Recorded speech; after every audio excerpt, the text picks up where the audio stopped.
icyo nababwira cyo ni kimwe niba unyweye essence please bakora essence byo nta n'impamvu nk'abantu yo kutaka ifagitire yawe we niba unyweye essence menya ko wishyuyemo TVA niba ukuyake bayiguhe tanga nomero yawe ya telefone niba akenshi batakoza ngo ukeneye fagitire vuga ati yego vuga uti ndayikeneye nibwo bwo vuba. icya kabiri nturebe uyu musoro wa TVA wishyuwe neza mukuri kw'Imana ibintu byose twifuza ari amashuri ari ibitaro ari iki ibyo abantu bavuga ngo rimwe na rimwe mituweli buri kimwe cyose cyagenda neza kandi cya kabiri ndashaka buriya nta muntu n'umwe nta n'igihugu na kimwe kigeze gikizwa no gufashwa mu kimbwe niba gihari tubu cya kabiri kikaba kibeshejweho n'abandi kwa n'igihe se buke bazi gucyurira none bariya bantu bagira n'ingeso mbi umva nkubwira ukuntu ari abanyangeso mbi pe wamugani abita bagira neza abariya bagira neza bagira ingeso mbi arakubwira ati urambara cyago ati ntago ariko tugiye kuvugisha ukuri mutabaruka mbabarira tuganire nka bene igihugu wamugani sibyo nakubwira nti niba ushaka kuba umukene wa leta menya yuko kwitwa umukene ubwisunikiramo kugira ngo ujyeyo sibyo hari ibyo utemera hari uburenganzira bikwambura nta mukene wa leta uzajya mu kabari kuko urajyana yiki ntabwo umukene wa leta yemerewe kuvuga ngo ngiye muri vacances nta mukene wa leta wemerewe kuvuga ngo ngiye ku kibuga cy'indege urajya ujyayo ahubwo ubuzi biriya bihugu by'i Burayi byandi bigendera abantu amafaranga abashomeri burya ngo ugize ibyago ukajya mu kabari ayiwe bakabimenya bakagushyiraho ingenzi bakabara amacupa wanyoye bakabara ibyo wahekeye ku kwezi ukurikiye babikuraho ubwo se urajya mu kabari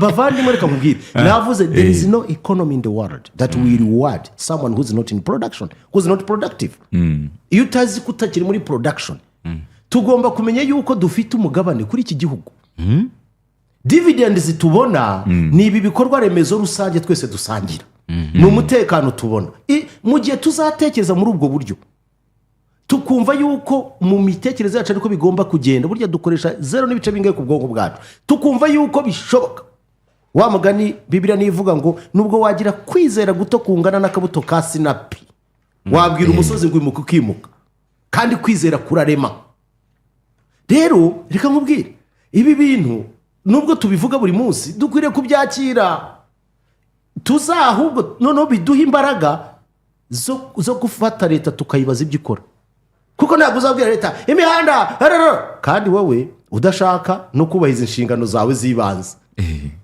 si cyo kintu ucyumva neza icya kabiri ndashaka tubyumve neza nta gihugu na kimwe mbisubiremo cyakijijwe no guterwa inkunga n'ikindi ubwo icyo gihe icyo gihugu kiba cyabaye koroni y'ikindi mu buryo bumwe reka nibavuga ngo mwarigenza abantu bakikugenera niho bazakubwira bati ntabwo wemerewe kubaka convention center bireke ibyo ntabwo ari utuntu twanyu ntimuzubake stade nk'amahoro ibyo ntabwo bibabereye ibyo bintu ntabwo tubyemera bakagaruka bati twumvikana ariko ntimwemerewe na gato guca caguwa kuko ese wavuga niba umuntu akigukuburira akaba ari uguha ibintu byose agapolitiza izo nkungu ukaba mu mutwe wawe ukumva yuko abagira neza azakugiraho influence azakora ibyo ashatse byose azakubona nka second nka muntu uri aho ngaho ni naho bizazira cya kintu nimuvuga oya poorest nibyo tugomba kubyemera ariko rero iyo bigeze igihe kirageze nta n'ibihugu bikize nk'ibi byacu amahirwe dufite ya mbere aruta andi yose dufite abantu bagifite imbaraga b'urubyiruko izo ni imbaraga zitagira uko zisa icyo dusaba ni iki ni ukwakira urubyiruko rwacu tukarutoza neza rukamenya inshingano z'igihugu ko ari icyabo bakagikorera urera urubyiruko aba ngaba utanze ngo nkwe bite urubyiruko kusekasa murega mutabaruka ejo se sibwo twaruvuga kuko sigaye rumeze navuze tukarutoza icya mbere ni kimwe ubwo muzarutoza iyo hari ikintu cya mbere nsaba leta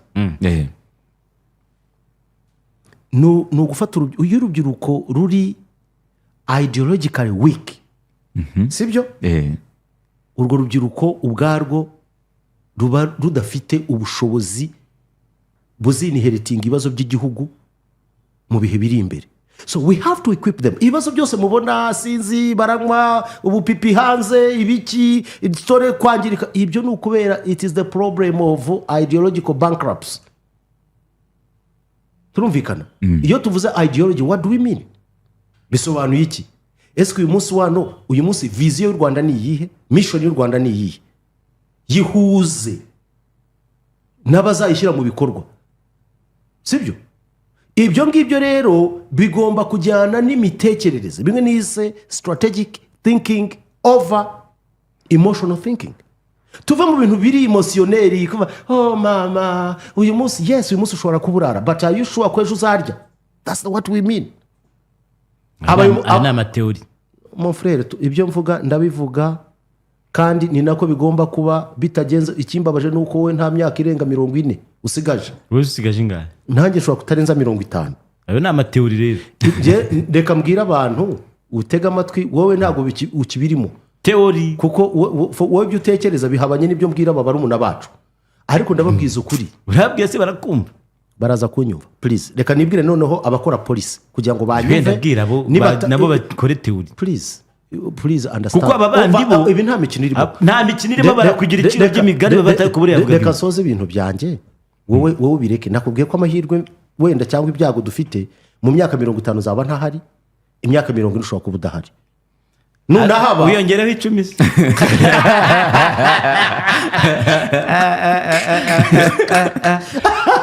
Leo gatubwira Mateo ukuntu bizagiye. Ariko se bito bya we twumva.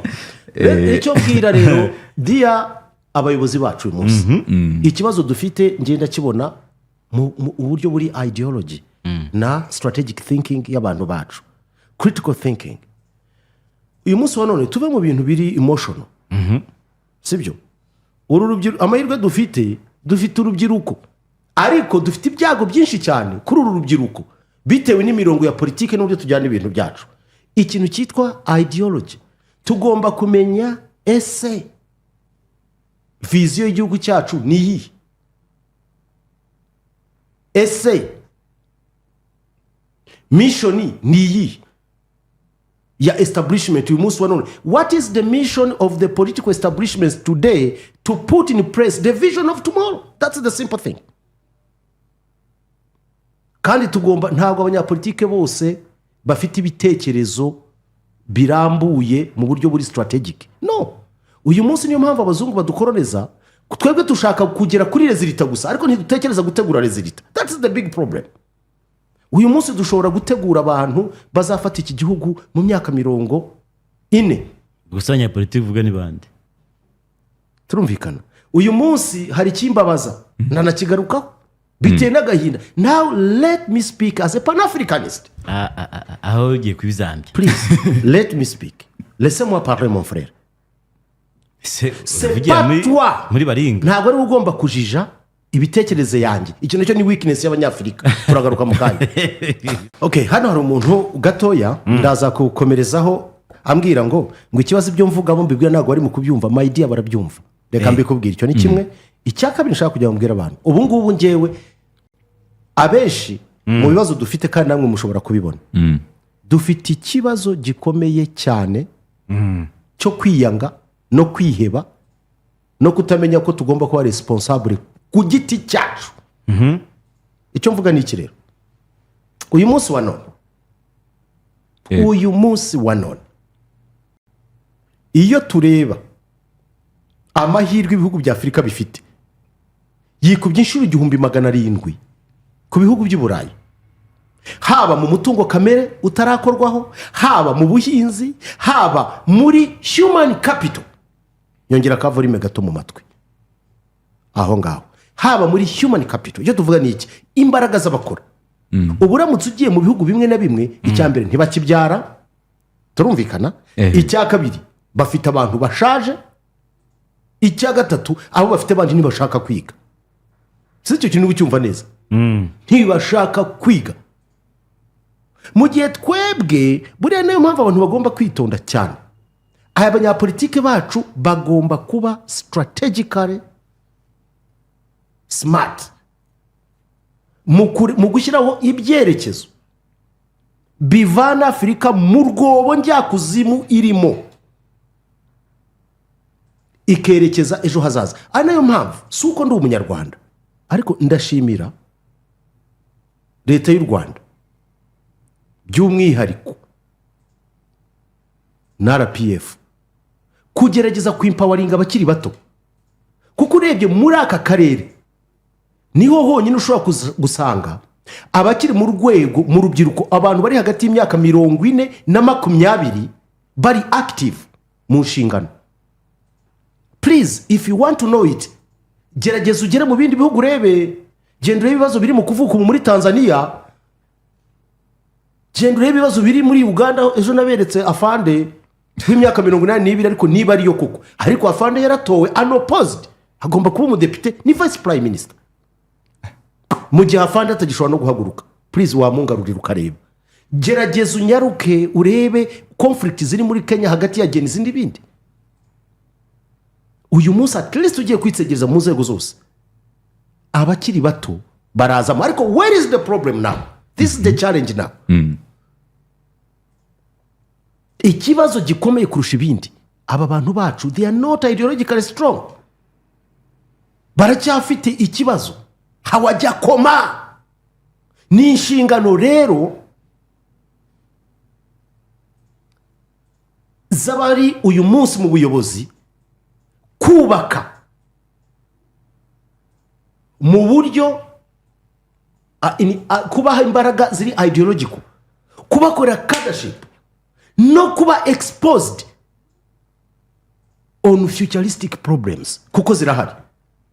Muravuga ubu nibwo tugiye gutangira, kuko Europe, the West is now in free fall. Barasa nkaho bari mu kurindimuka bava mu bushorishori bwabo. Uwo muntu uri mu kurindimuka ucunze nabi yakugwira akakuvuna urutugu. Birasaba ko tuba tutekereza kure, kuko udutego twabo n'ibindi byose byanza bikunze birasaba ko abana bacu bamenya.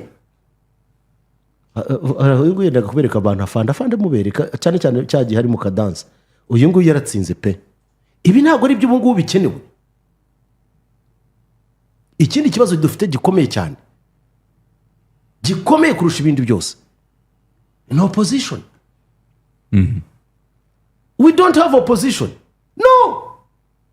We have puppets of the West. I swear over my dead body, in the name of Almighty God, in the name of Allah that I fear the most, we don't have opposition, we have puppets. Guterera. How opposition ubundi ni ingirakamaro cyane iramutse ari opposition. Nkaheze Opposition yakabaye zikavuga iti wowe Mutabaruka ibintu byawe urabikora gutya, ariko twebwe dushobora kubikora gutya kandi bigatanga umusaruro gutya. Ukazana, ariko si ukuvuga ngo kuza wamubaza program afite nimwe ntayo. None se no bushinzwe kumenya programs ze buretse gato. Niba ari opposition ni opposition. Wowe uri ku butegetsi hari abandi batavuga rumwe nawe. Wowe ushinzwe kujya kubaza ngo programs zanyu ni izihe? Mutavuga rumwe kuki? Kubyo babona nyine ukora, wowe ufite ibyo ukora, gahunda zawe nawe afite izindi gahunda babona. Izo rero izo gahunda rero aho niho nziye seso ndashaka wumve neza. Ariko uko mbizi ukubiza nta butegetsi na bumwe muri Afrika bukunda opposition. Ahubwo opposition muri Afrika ubwayo ni ikibazo ubwacu. Ntabwo ari abopoza, ni abarakare, ni abashonji. Ni iki kibagira abarakare? Ikibagira abarakare nabo, ubwo hari umunyapolitike ndakunze mu minsi ishize wahe w'Ibuganda yashinze umutwe wa politike, yahoze muri FDC kwa Besigye. Bigenda bite? Ubu yashinze umutwe wa politike, uzi ikirangantego cyawo ni urusaniya, ni isahani nini cyane, iparato iriho umuceri w'ipirawo abantu barya. Buretse se gato bikwereka iki yuko uyu munsi wa none gikomeye cyane opposition ntabwo iri bukuzana nkuko bivuga Angeli, niko byakabaye bigenda. Imitekerereze ichallenginga ihari mu neza rusange z'igihugu, ariko ushatse mu challenginga se birangira bite? Buretse se gato we ntabwo ikibazo ari challenging.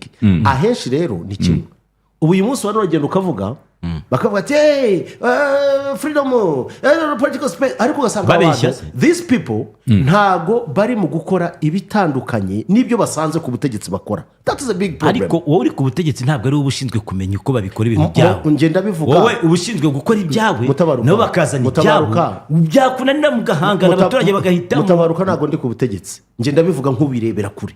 ngende gukora nka uriho Ubutegetsi mburiho.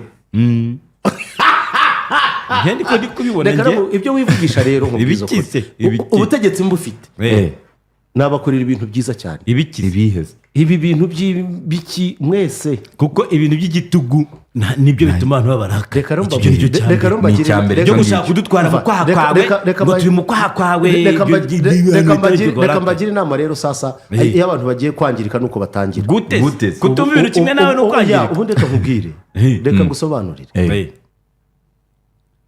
Freedom without limit it is chaos. ndashaka ubyumve neza. Freedom without limit shyira mu kinyarwanda it is chaos. ubwisanzure budafite imipaka ni akaduruvayo. ni akaga ni akajagari. imipaka ishyirwaho nande. buretse gato ndagaruka icya kabiri nanone, uvuga umuntu yishyiraho n'indi. sibyo? Over regulation without responsible freedom it is slavery. ibyo bishyira mu kinyarwanda. bivuge niwe wasemuriye. Niyo mpamvu- hari ibyo ntari busemo iyo tuvuze rero nta trahisa. no gukontorora abantu cyane, ntubahe ubwisanzure ariko burimo responsibility, nabyo ubwabyo ni nk'ubucakara. nkahe muri afurika bitakorwa ibiki ibyo byo gushyira abantu igitsure ukabashyiramo igitugu ni hehe muri afurika bidakorwa wavuga. abanyafurika rero ikibazo dufite ni kimwe, ikiheze ntago dukeneye igitugu, dukeneye kuba responsable, ibintu tukabigira ibyacu. ninde tukumva ukumva ko tugira responsable rero. abatworuganiza burya nta muryango utagira abayobozi.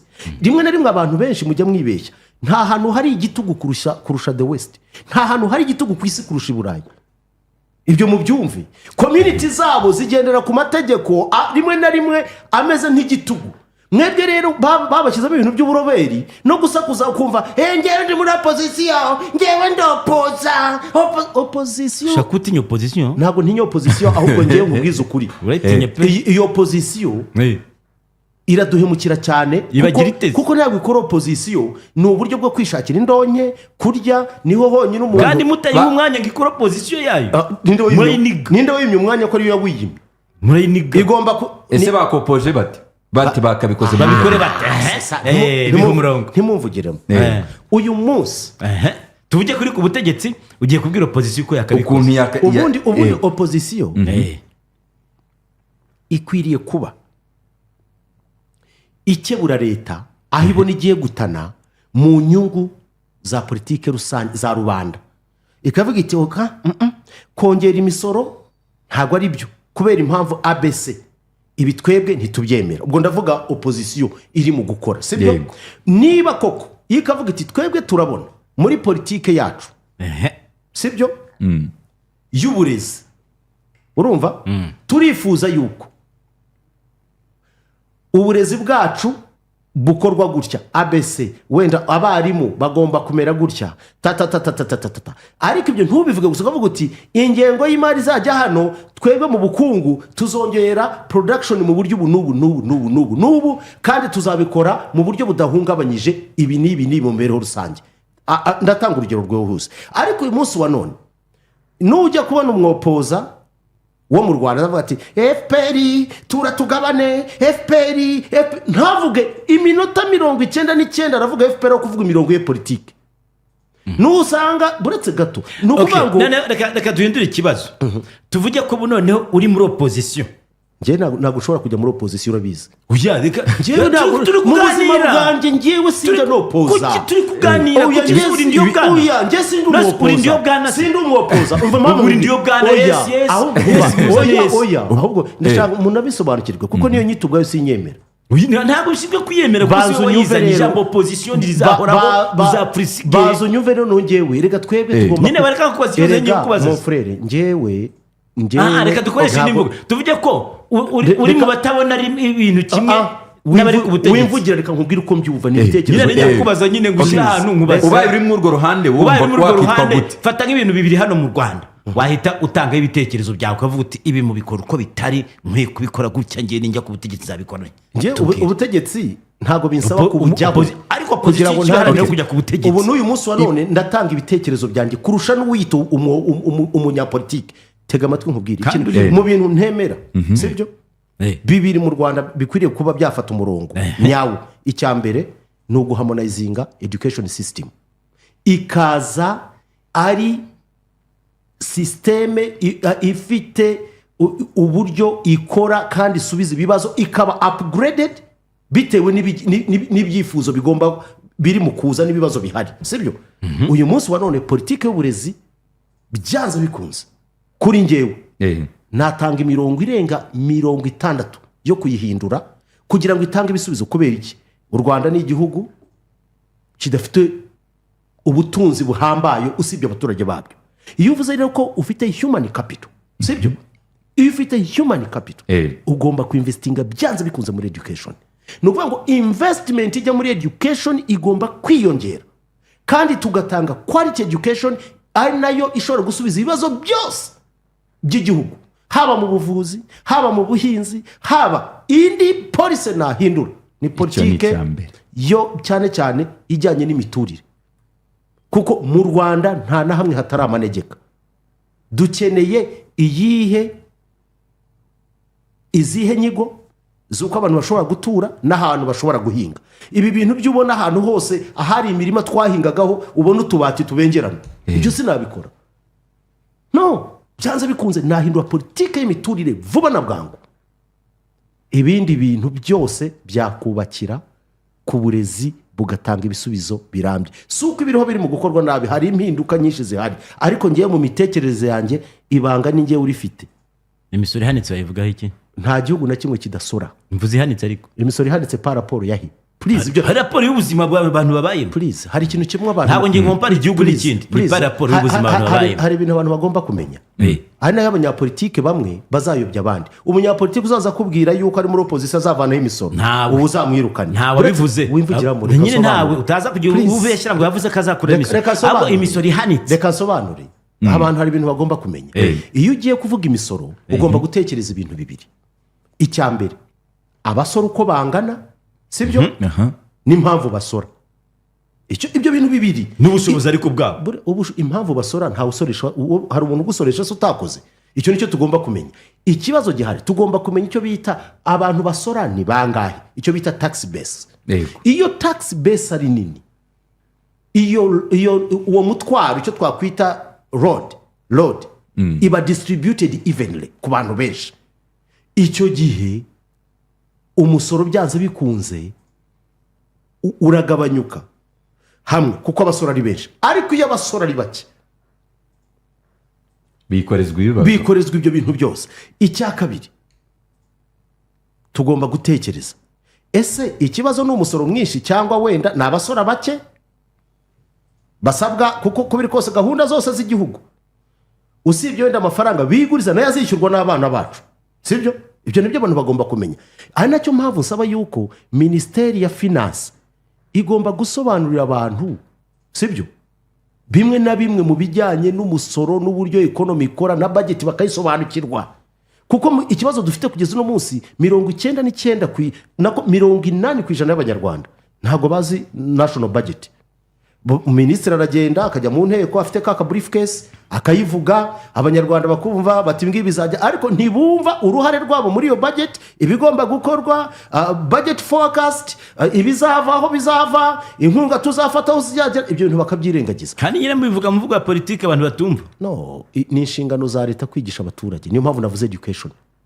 bumvise aho nahereye ndamutse ariko n'ubu ngubu ndimo ndabitanga babyumva I'm giving them free idea kuko ndi umwene gihugu ikintu cya mbere twagushyize muri opposition ntabwo ngiye nshobora kupoza I'm a free man ntakwiye no kuba unopoza iki ahubwo ngewe natanga ibitekerezo byanjye ngomba kuzamura level ya strategic thinking not emotional. Wowe ibyo utekereza biri emotionnel, ariko njye ntabwo ndi muri emotion. washinga ishyaka rya politiki Kugeza uno munsi ndi umukadira wa FPR, nta nubwo ndatekereza ko nta n'indi shyaka nanajyamo, sinanarijyamo. Ibyo ndabivuga nta n'isoni mfite. Uwumva bimubabaje ajye kundeka. ese ko wavuze ko opposition utayemera, wumva abantu baba muri urwo ruhande bakiswe nka gute wenda? Uyu munsi wa none bafite ibibazo bitatu kurusha ibindi. Ibihe? Ibintu byabo byose bishingiye kuri emotion, bari emotional kurusha uko baba strategic. The people is in opposition, bose ngenda bareba nkanaseka. ahubwo wowe ndashaka kubaza ikibazo. Icyo wambaje ntabwo ndagusubiza. Wansubije wavuze ko wowe utashinga ishyaka, ntabwo wajya muri opposition, uri mu cadre FPR. Ngiye kukubaza ikindi kibazo. Kubivuga unyega ndiwe. Ntabwo unyega. None se ngo mu cadre FPR wemera ko abatari muri FPR nabo batanga ibitekerezo bifatika? Ntabwo ndi umuvugizi wa FPR, please. Uri umukadre wayo, umukadre abashobora gusobanura gahunda zayo akanavuga. Ibyo none nta n'isoni binantiye, reka ngusubize. Subize nyine. Ahubwo se ni hehe ahantu batanga ibitekerezo kurusha kuri ingoma ya FPR? Urugero rwa hafi. Uyu munsi wa none wigeze wumva ngo FPR yatsinze amatora yose ngo iratwaye ntihaye abandi? FPR ntabwo yikubira. Icya kabiri, wigeze wumva FPR iyo ugiye kwiyamamaza wumva abafatanyabikorwa baza mu buryo bwa coalition kuko baganiriye bakumva yuko ibitekerezo byabo bihuye bagashyira hamwe imbaraga? Iyo ni intsinzi, iyo ni politiki iri macyuwa, iyo ni politiki yananiye abandi, aba bose yabacanganikishije. Icyakugeza ahandi ngo urebe ukuntu abandi barara bashaka kujya gutwikira abandi n'abarwana n'abakora ibiki byose, nabo bavuga bati wowe gutya na gutya na gutya. Handi he ibyo ntabwo wambwiye ko udashaka ibindi, ariko ndashaka urebe ibimenyetso. Ntabwo FPR ikina politike yo kuvuga ngo ndarya. Oya, ni politike irimo kubahana no gusangira ibitekerezo byubaka, yo kuvuga ngo turi ni pan, twese hamwe dutekereje ibitekerezo bya Mutabaruka n'ibya Kenisi. Buriya niyo mpamvu ubona no kurererwa muri FPR ni byiza, tuba tuganira ukabona nta kibazo, utanga ibitekerezo twese tukagenda, kandi ni byiza. erezuma ko biri kugusetsa. none se nkubaze reka nanjye nkubaze. Niba biragusetsa reka nkubaze. Kuki bigusekeje? Wambajije reka nkubaze. Ni numva ndi kuvuga gusubiza ndabisubiza. Uburenganzira bwanjye gusubiza. Reka kungira ridikire. Oya ntabwo nakugira ridikire kuko uri kumfasha gusobanukirwa. Reka nkubaze. Wowe Mutabaruka ubona FPR yima abandi ijambo? Ntabwo ndabisuzuma ibyo ngibyo. Reka kwigira indyarya rero. Ukajya ubaza ibintu nurangiza ngo biseke. Ntabwo ndabisuzuma. Okay. Sawa.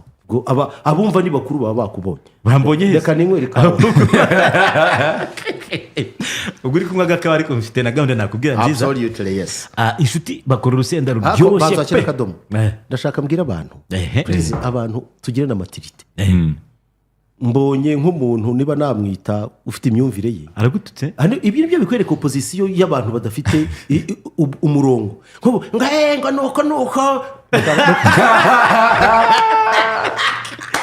Ngo nuko bigenze buretse gato. Niba umuntu buretse Mutabaruka mutega amatwi. Niba umuntu adatinya kuvuga ko ari umufana wa Rayon Sport, ntatinye kuvuga ko ari umufana wa APR, ntatinye kuvuga ko ari umugaturika, ntatinye kuvuga ko ari umudive, kuki nge ntatinye kuvuga ko ndi umukadire wa FPR?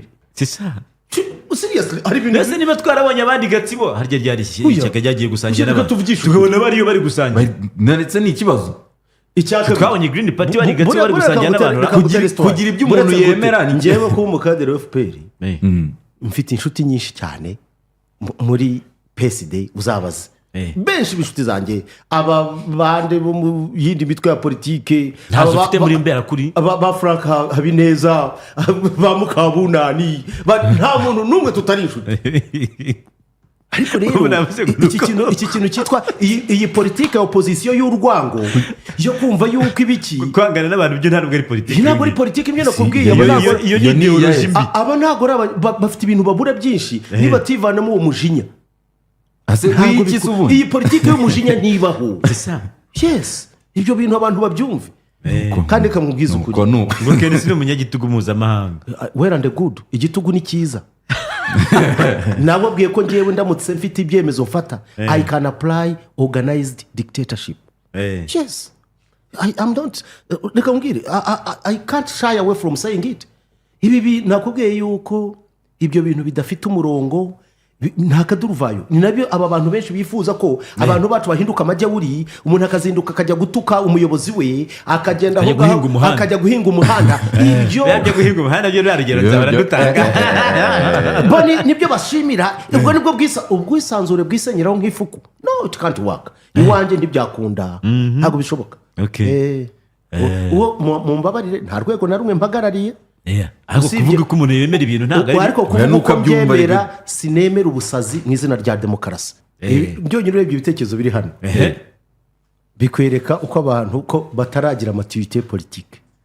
Ubu nk'uyu muntu ndashaka kureba uyu witwa Yunusu ni hehe kuri YouTube urebe nk'ibyo bintu, reba Yunusu Rajab ahasira hanyuma sindi reba kuri YouTube Yunusu Rajab turebera Rajab nk'ibi koko. Ubwo urambwira ko aba bantu maturité politique kuko dukora politique ntari buze ngo nkure umuntu iryinyo kugira ngo abantu baririmbe ko nakoze politique. Ariko ribika kujyana ibyo ordre. Ndashaka ndebere, soma nk'icyo gitekerezo cyawe nusura mu mutima wawe ntugishyire hanze. Ubundi nari no kumuboroka ariko nabo ntabaye umudemokrate. Ako nyatanga ibitekerezo biramubana mu broka da. Oya sindi bumuboroke. Abandi bagira icyo bamubwira. Sa nkumanuka hasi urebe Yunus Rajab haheru hasa nka na Boko Haram. Ariko se bamonye ibyandika na Boko Haram mureba bashyemo imiriro myinshi. Ne Boko Haram ko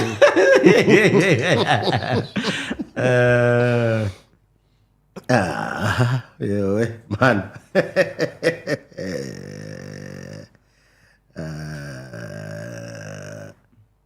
Ariko nk'uyu nguyu witwa Boko Haram we ibi rero izina naryo ni ikibazo. Aba ngaba nibo bavuga bati twe turi muri opposition. Ariko mwoko byara nibyo nyine manza kubwira. Yari manza ari he? Hariya munsi ya Yunus n'ubundi. Arasetse wa undi ngo Kenisi ngo oya Kenisi ni umudemokrate nubwo ntakabaye nakusho bamaze kumukuraho tayari. N'abandi mureke gutukana please. Buri muntu atanga ibitekerezo bye, nababwe ko tugomba kuba responsible n'uyu muco ubwawo wa dialogue tuba turimo. Bikwereka maturity. Ntabwo bisobanuye ko ngewe na Mutabaruka tugomba gukubitana ingumi. No, we are not itegeko rero kumva ibintu kimwe rega. Ntabwo ari ibyo rwose. Si imitwe y'abantu n'imwe. Ntabwo bishoboka. Ibyo ntabwo byakunda ibyo ngibyo. Boko Haram nawe. Boko Haram mureke. Ariko bagayara.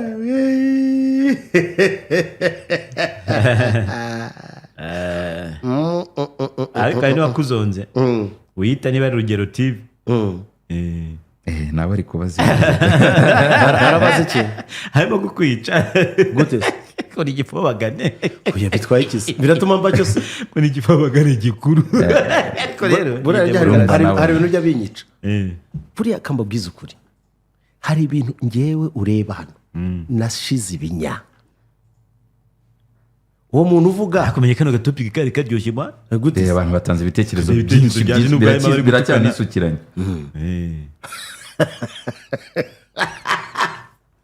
Ariko nako nababwiye kuki why people hari ibintu bimwe abantu bagiramo I don't know sincèrement parla. Harimo n'abari kunseka gusa. Bagusekera ikiza? Ndabizi se. Aruvuga ngo ese Kenisi wazigiriye muri Green Party ko twakira neza. Recruitment yaje. Reka mbabwize ukuri mumbabarire. Hari ibintu ngewe uko nteye nuko nteye. Ntago nshobora kuba political harlot. Ariko naho wagize wakigiye ibitekerezo byawo kumva ukwiye kuhajya wahari. Impamvu kugeza no munsi wa none bafite ibitekerezo byiza byahura n'ibindi byiza tugakora ibintu byiza bikubaka igihugu. As simple as that. Ntago nkeneye kugenda ntago ndi indaya politique please.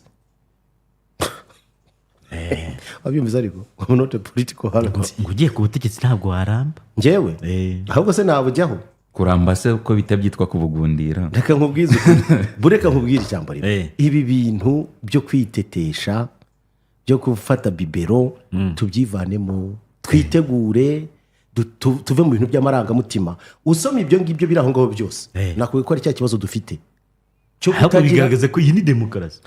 iyo demokarasi ishingiye ku marangamutima ntabwo izatugeza imbere oya tugomba kugira demokarasi ifite intego demokarasi itavana abantu ahantu ibajyana ahandi iyo ni demokarasi yagwingiye demokarasi sibyo idahindura ubuzima bw'abantu bakirirwa muri rwaserera iyo demokarasi idatuma abantu babona akazi abantu babona imihanda abantu babona amashuri abantu bivuza iyo ntabwo ari demokarasi demokarasi ikwiriye gupimirwa kuri derivari ntabwo demokarasi ari tamu ntabwo ari igihe umaze uyobora no ni ibyo ukorera abantu that's what defines the democracy kabisa. ntabwo ari ukuvuga ngo it is just the changing of power ngo nyuma y'imyaka 5 ngo mutabara ukazavaho ngo kenisa ayobore ngo ibyo tubifate nka demokarasi Muri iyo myaka 5 wakoze iki? what have you done that is it kandi reka nkubwire abantu bagomba kubyumva there is nothing nta na kimwe gishoboka hatabayemo determination nta na kimwe gishoboka hatabayemo imbaraga nta na kimwe gikunda hatarimo enforcement niyo mpamvu uyu munsi abantu benshi bavuga ngo mu Rwanda umusoro ni mwinshi yes ariko kubera harimo n'uburyo bwo kuwaka harimo akaboko k'umurya ntabwo ari ukuvuga ngo urareba mukuru genzi umugurire icupa rya rikeri umupfunyike $10,000 unyereze 100 million mu Rwanda nta ruswa ihaba irahari ariko irarwanywa irahaba hahandi hose irahari ariko imbaraga ziyirwanya zo zirahari that's the question nko muri Afurika ariko washyira u Rwanda ku mwanya wa kangahe mu kurwanya ruswa mu kurya ruswa ibyo nta mibare mfite ariko narushyira mu bihugu byibuze bifite ubushake bukomeye bwo kurwanya ruswa nshingiye ku bipimo icya mbere tugende cyangwa urashaka mbaza gisoze kuko nkikubaje numva ashaka kukikubaza uzakimbaza ejo thank you ejo nzakigarure yes ask me I will give you ejo tuzakivuga bagwengeye ko mfite ubwoba bwo kugusubiza mutabaruka buretse nkubwire njye nabwiye abantu njya numva n'abaza freedom irenze iyi niyi you speak your mind niba ufite ibyo uvuga speak out ariko gutukana ngo uri Boko Haram ariko reka gutuka abantu njye nutekereza yuko uburenganzira bwanjye zazinduka nkajya gutuka umuntu ngo ntabwo ari uburenganzira n'umuco wanjye ntibirimo icya kabiri nshobora kutemera ibyo ukora ariko nta burenganzira hari n'ikintu abantu bagomba kumenya muri debate ni uko abantu bashobora kutumva ibintu kimwe bakabiganira absolument kuba turi kubaza ibibazo hano umuntu akadutuka ngo turi bigarasha aradutuka dushaka iki bagututse ego mana ubuse ngiye bise igifobagane wowe mu igifobagane gikuru turi bigarashanga ariko mana yanjye ntibigaragaza mugani nta maturite buretse nsubize n'umuntu umwe agire maturite kura hari umuntu umbwiye ngo ndavuga ngo kubera amafaranga ya FPR inshumbye mu Rwanda nta muntu n'umwe ko nanjye hagize umujenerali buretse gato reka nsubize icyo kintu reka nsubize n'abantu bafite imitekerereze ntekereza ko itabafasha ya gitindi mu Rwanda nta muntu n'umwe udafite inyungu muri politiki ya FPR umucuruzi kuko niyo igena polisi zose zituma tubona amafaranga if is that what you are saying I agree with you ariko nutekereza ko uzagenda FPR igakora mu kabati kaguha amafaranga iyo FPR sindayibona ahubwo abajenerali barayatanga abajene mu Rwanda baragowe rero ntajye nibaza ko abajenerali n'abajenerali batari munsi y'icyo abajenerali nje nanjye mwandagira imitungo ariko niba ari ndagira ifamu ndagira uruganda ndagira inoti abajene no mu Rwanda niba ari ukubera discipline iranga RDF ari nk'ahandi ukavuga ubwo busa umujenerali agenda akagufata amanukana za pandagawa na famiye yawe akagushyira ahantu akaguhana ntunajye no mu rukiko wagira amahirwe ntabwo wamubonye yagiye kubuza misa kuba ngaho hajya n'irubumbashi ni ibyo yagiye kugira bati wewe yo pretere yo none se naguzi uwagiye gufata avoka akajya kumukubita inkoni amukubita akamubwira ati rwose mon general je suis ton fils mon general bagukubita ubwo avoka bukuvemo ko yagiye kubwira padiri ngo misa yihagarike Ibyo rero, mwamvuze ibyo ibintu by'igitambo bya hano- mubiretse. ngo mwamvuzemo ibintu bya hano muba mukina kugira ngo umenye imbaraga z'abajenerali. Niyo mpamvu mukwiriye gushimira u Rwanda ko ruri nicyo gihugu cya mbere gifite demokarasi n'uburenganzira. Nyandukira hano mu gihugu cy'abaturanyi cya Uganda urebe retired general Rwashande hano hantu hitwa hano Ntabwo ari aho babyinaga. za Rwebitakuri hoya we n'ubundi Rwebitakuri hariya urwo ni rw'ibijumba hano hirya urenze za Shembabure